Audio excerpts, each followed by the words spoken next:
Hello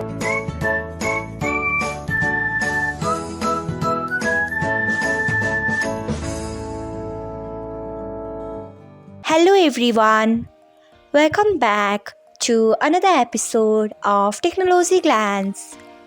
Today, in this video, I'm going to guide you through how you can hide like and share counts on Instagram. So, let's get started. Firstly, open Instagram app in your device. Then tap on profile icon. Next, tap on three lines icon. After that, tap on settings and privacy. Then you can see the option of like and share counts. Tap on it. After that, you can see the option of hide like and share counts. Turn on it by tapping on it. So, this is how you can hide like and share counts on Instagram. Thanks for watching. If you found this guide helpful, we would love it if you hit the thumbs up button below.